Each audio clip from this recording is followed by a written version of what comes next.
토요일 MBC 뉴스데스크 광주 전남권 소식입니다. 주말인 내일 광주 전남 지역에는 황사와 미세먼지가 기승을 부리겠습니다.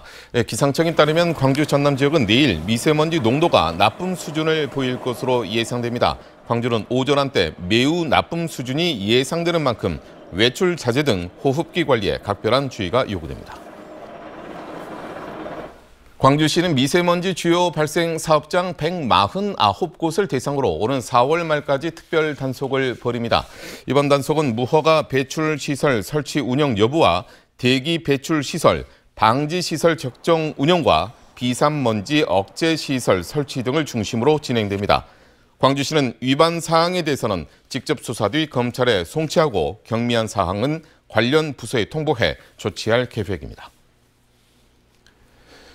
김치하면 남도, 남도하면 김치를 빼놓을 수가 없습니다. 광주 MBC가 김치 다큐멘터리인 4부작 레드디쉬를 지난주부터 방송을 해오고 있습니다. 한국을 넘어서 세계적 음식으로 주목을 받고 있는 K푸드로서의 가능성에 주목한 레드디쉬를 김영창 기자가 소개합니다. 아시아를 넘어 세계로 뻗어나가고 있는 K푸드 김치. 광주 MBC 특별기획 레드디쉬는 김치의 뿌리를 조명하는 것에서 시작했습니다. 아시아 최고 요리가로 선정된 바 있는 조희숙 셰프와 함께 전라도와 경상도, 충청도 등 전국 곳곳을 누비며 각양각색의 김치 장인들을 만났습니다. 우리가 알고 있는 이제 김치를 담그는 과정, 보관하는 과정 이런 것들이 이 삭힌 김치는 김치에 반하는 여러 가지 조건들이 다르다라는 생각. 다음으로 제작진이 주목한 건 K푸드로서의 김치의 가능성입니다. 특히 일본의 치케모노와 중국의 파오차이 같은 절임 요리와 비교함으로써 김치의 독창성을 증명해 나갈 예정입니다. 김치가 만들어지는 과정은 인내와 희생, 끈기라는 한국인의 정신과 닮아 있음을 보여주고 있습니다. 오랜 숙성 끝에 만들어진 젓갈, 그리고 해풍을 머금고 자란 배추와 마늘이 이를 증명합니다. 우리가 1년에 한 번이기 때문에요. 또 오늘 이렇게 안 하면 저희들이 좋은 정보를 가져갈 수가 없어요. 그래서 어려움도 감수를 합니다. 프로그램은 또 김치라는 지역의 문화유산을 이어온 여성들의 존재를 재조명하기도 하는데 UHD 초과질 영상으로 보는 김치의 사계절 영상이 백미입니다. 다음 달에 방송될 레드디쉬 3부와 4부에서는 세계의 절임 요리와 김치의 미래를 다룰 예정입니다. MBC 뉴스 김영창입니다.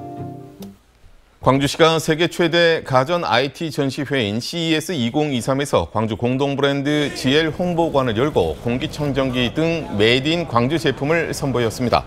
광주시는 DK와 벤텍 프론티어 등 지역기업 9개사를 이끌고 CES에 처음으로 참가해 광주의 가전 기술력을 알리고 수출 계약과 투자 유치를 위한 지원에 나섰습니다. 홍보관에는 해외 바이어와 관람객의 발길이 이어졌고 코로나19 영향 등으로 공기청정기와 살균 제품이 주목을 받았습니다. 최근에 더불어민주당에 복당한 박지원 전 국가정보원장이 민주당이 일치단결해 이재명 대표를 중심으로 싸워 이겨내야 할 때라고 밝혔습니다. 박 전 원장은 오늘 광주시당 초청 특강에서 이 대표를 중심으로 싸워서 이겨야 다음 총선과 대선에서 승리할 수 있다고 강조했습니다. 그러면서 민주당이 전국 정당이 되기 위해서는 손해를 보더라도 중대선거구 개혁이 반드시 필요하다고 밝혔습니다.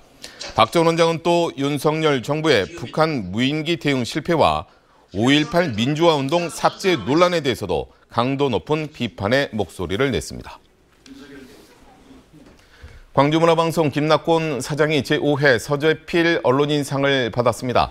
송재 서재필 언론인상 선정위원회는 김 사장이 농민 문제와 지역 균형 발전, 호남 소외 극복이라는 일관된 저널리즘 정신을 실천해 온 점 등을 평가했다며 선정 이유를 밝혔습니다.